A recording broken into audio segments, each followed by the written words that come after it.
Hello, and thank you for joining me. I want to talk about today United States history, a brief overview of the ending of Herbert Hoover's administration and the beginning of Franklin Delano Roosevelt's administration. Just a brief overview for United States history.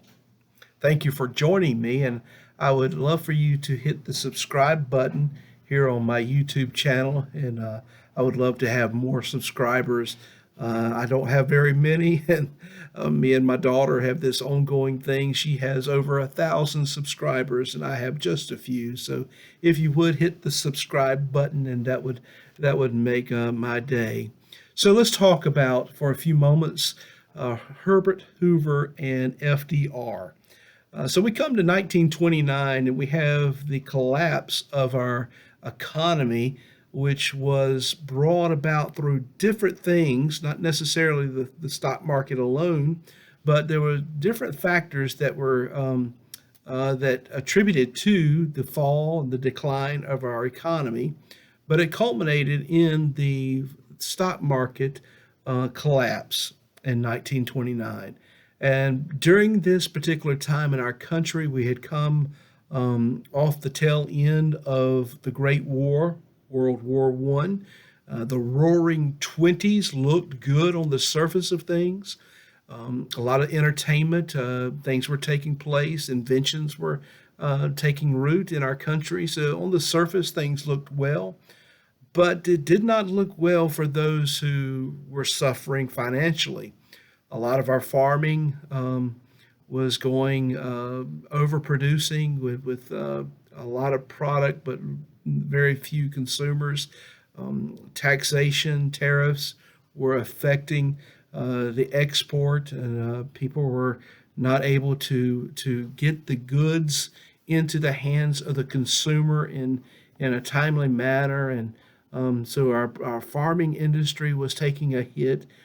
Our industries in our cities had taken a hit because the factories that were producing had come to a point now where there was very little demand, which led to layoffs and people living in the slums. They had moved from the country to go to the city, and the city was not able to sustain the people, so they were resorting to crime, living on the streets. And so this is where we find at the end of Herbert Hoover's administration, people were looking for, anticipating, longing for a change in presidential leadership, yes, but a change in the course of the direction that the country was heading. It was going down. It had plateaued and was declining rapidly, and it looked like our country was not going to survive the effects of the Great Depression. So here comes the governor of New York, who is the fifth cousin of a former president, Theodore Roosevelt. And this governor is Franklin Delano Roosevelt, FDR, as he's commonly referred to. And he campaigns, he is a Democrat, he campaigns on the New Deal, a New Deal for the American people. Now, he couldn't outline what the New Deal was or how it would unfold. He just campaigned on the idea and the concept of a New Deal. This brought hope to the American people, and he won the election, the 1932 presidential election. He won it by a landslide, almost entirely. So it was amazing the support that this president had. Now, during that time, it's been said that because there was no television coverage, no news coverage, televised coverage of his campaign, that as the news spread abroad, very little was said about his paralysis from polio. He was paralyzed from the waist down and never did recover that. He had gone to Warm Springs in Georgia time again and even had a home there trying to receive the therapy and worked on for several different times in his life, worked on recovering from his paralysis, but he never did. He never received that miracle of healing as the waters were stirred there in Warm Springs. It would have been great if he had, but he didn't. But that did not hold him back. But it's been said that if we did have the televised coverage, that the American people would perhaps never have elected a handicapped man for president. I tend to believe differently. I think that the American people at that particular time were ready for change, and the man had the right attitude. He was positive. He campaigned on the New Deal. He had a song that it was carried around with him. Happy days are here again. Certainly, there were not happy days at that moment as he was campaigning, but he campaigned on that happy days were on the way, that things were going to be better. There was a sense of nostalgia that things could go back to a time where things were good in our country and a new deal. I mean, if the American people had the opportunity to turn in the cards that they had been dealt and receive a new hand, they were ready. I was born in 1964. My parents were born in, my dad was born in 1932. My mother was born in 1934. My grandparents, my aunts and uncles, I have heard through oral tradition from my parents, from my grandparents, about the time uh, of the 1930s and how the Great Depression affected them and how FDR and his administration offered hope as he campaigned on the New Deal and happy days are here again. As he campaigned on this, the American people were ready, and they elected him almost in a landslide. And on March 4th, 1933, this was before the inauguration was date was moved to January 20th. When he was inaugurated, people were excited. There were people were ready for change.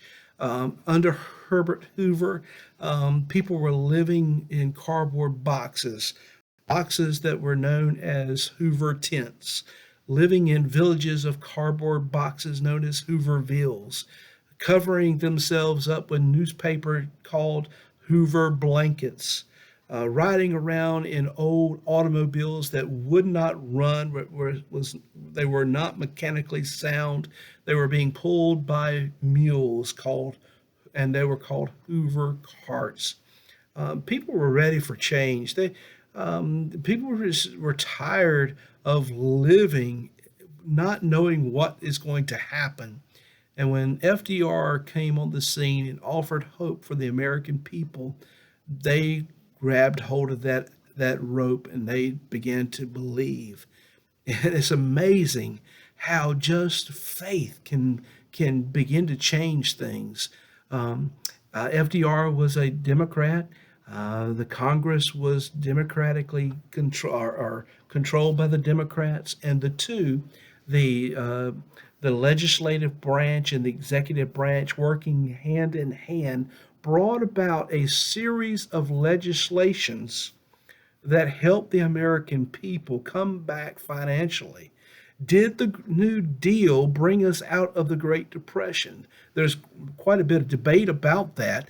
I personally believe that the New Deal gave hope for the American people, gave us a new path, a new course to chart. But I don't believe we really got over the Great Depression, even throughout the century. The effects of the Great Depression in the 1929 and 1930s live on even today. Whenever you talk about depression economically in our country, our minds go straight back to that particular time. Even though we were not living then, we know the effects of it. But the one thing that really seemed to change and help our country economically was, and I hate to say this because we think of this as a negative thing, but World War II really brought us back economically. Before the United States entered into the World War II, before the Japanese bombed Pearl Harbor, before we entered into World War II, the United States was producing the armament for other countries, warfare material for other countries, and we were financially being helped with that, the war effort. And so after World War II, we see that our economy began to boom. But up until then, it was a struggle. So through the 1930s and even through the 1940s, the first half of the 1940s, there was a struggle. Through the 1930s, we find that FDR, combined with Congress and the legislative branch, bringing in laws and legislation, we see the American people coming back. Now, there were a number of legislations, new laws and regulations that brought about hope for the American people. I want to mention two things primarily that we know of today, and it's very important for us to know these two things. But there are several other things they did. FDR and his administration did, also combined with Congress. But two things I would like to mention just briefly, and this is just an overview of his administration in the 1930s, is the FDIC. People were going to the banks and withdrawing their money because they were scared. FDR said the only thing to fear is fear itself. And he brought about a legislation that secured the deposits of the American people. So if we go to our banks even today and we make a deposit into our checking or our savings account, if something were to happen to the bank or if something were to happen to that money and it wasn't there anymore, then the federal government has insured us and guarantees that we can get our money back. So therefore, we don't have to run and panic if something happens in our country. Run to the bank, get our money out. Because if everyone did that at the same time, it would cripple our economy and shut down the banking industry.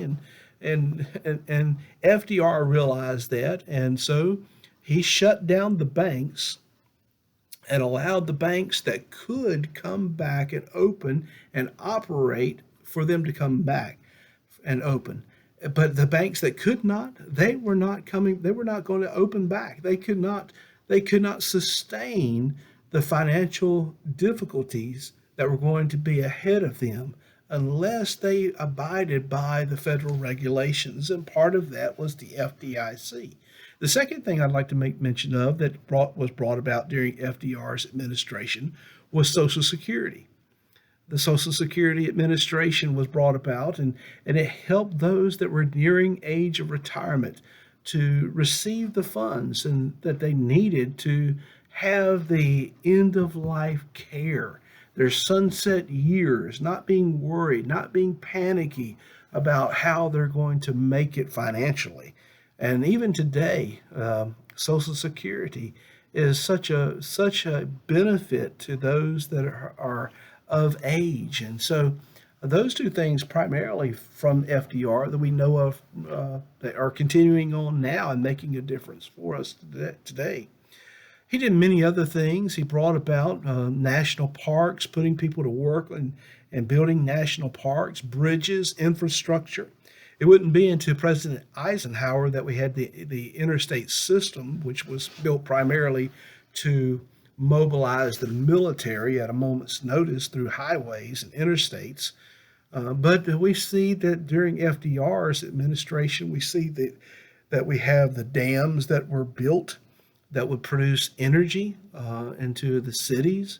A lot of infrastructure that was built, tunnels and bridges and things that helped the American people not only mobilize and see our country, but to have jobs and have the economy come back and putting people back to work. And because of the banking industry being secured, then people were able to make loans and to receive loans, and they were able to engage in transfer of funds through the banking system, which helped our economy. There was the regulations that were brought about and tariffs and taxes During Herbert Hoover, the taxes were unreal. It was crippling the people. And as we see FDR come in, FDR, he restricts those taxes, and he helps the American people come back with the New Deal. Um, the New Deal, again, FDR, when he was campaigning, he could not outline what the New Deal was going to look like. But as it began to unfold, we see it unfold into three different functions. The first function was a relief to the poor economically. People needed help financially. They needed a stimulus. They needed to have money to get out of the financial um, uh, problems that they were facing at that particular time. I remember once again as my grandparents lived during that time and brought up my parents and my aunts and uncles. It was a very difficult time, and they were farmers. And farming was not an easy thing, but during that time, it was very difficult work. They didn't have the machinery that we have today, the technology that we have today. And so they were getting up early in the morning, working all hours of the into the night, farming and living off the land, and they would have harvest season. But between the seed time and the harvest, that was a very difficult part of the year because they didn't know how the crops were going to turn out, whether weather conditions going to affect the crops, and how it would affect their livelihood. I remember that my grandfather would say, Papa Denning, he would tell stories about how he had credit at the local store, the general store, which was a country store. He would go to the country store and have credit, and at the end of the harvest, he would go back and he would pay the store for the credit that he had for that year. A lot of people operated that way, and so it was a very difficult time. So the American people needed relief. The second function, as we see, is the reform for industry. We needed to have a reform for the industry to bring back the economic, and this was brought about through legislation. We see reform taking place through laws and acts and different things that were put into place. And as we see these put into practice, we see that hope is being built and unfolding in the lives of the American people. And it also, the third thing is the recovery. We have the relief, we have reform, and we have recovery. People needed to recover their losses. The industries, the businesses that had lost so much. During that particular time, when people had lost everything, they had gone bankrupt, their businesses had been lost. There was mass suicide, people just killing themselves, jumping from buildings because they had lost everything. We needed to have recovery economically, recovery emotionally, and recovery spiritually. And so God was moving in the midst of all of this, bringing about hope to the people. And he used it through FDR. He used this man, one particular man that he used. He uses all kinds of people, but he used this man, FDR, to bring about hope to the American people with a New Deal. This is just a brief overview of American history during the time of FDR. One of the things that FDR would do is he would go on the airways through radio and call the fireside chats, and he would come into the living rooms of the American people, and he would talk about hope, that things are going to be better, and he would be positive. He would speak encouragement. He would speak life. And people needed this. People needed to hear their leader give them the hope that they were going to have better days ahead. And so, as we study this part of American history, what can we glean from this? I think that we can glean several different things. I think one of the most important things to glean from this little introduction of this particular time period with FDR is that God did not give up on this country. He brought about a man, not a perfect man by any means. He was not perfect, but he brought about a man who the American people needed to be their leader. During this particular time, right now in 2020, 2021, we're getting ready to move into 2021. We're getting ready to have a change in presidential leadership, perhaps. That's still in the balance there. But we need to know this, that whoever is in the White House is not as important as who is on the throne. And God is still on the throne. He's sovereign. And so, whatever is going on in our country today, we can glean from this: God has it all in his hands. And he did back in 1930, throughout the 1930s, and he does even today. So, thank you for joining me for this little video introduction, a brief summary of FDR and his beginning of his administration, the New Deal. Happy days are here again. And what kind of message that is for then, and what kind of message it is for us today. Please hit the subscribe button below. Me and my daughter have this ongoing thing about how many subscribers she has and how many I have. Let me just say that she has over 1,000 subscribers and growing daily. But I just have a few. So I would greatly appreciate you hitting the subscribe button. And I would be seeing you again if you do. And that would be great. We talk about American history. We talk about different things of the Bible and different things that I'll be posting on here. But thank you so much for joining us, and talk to you soon.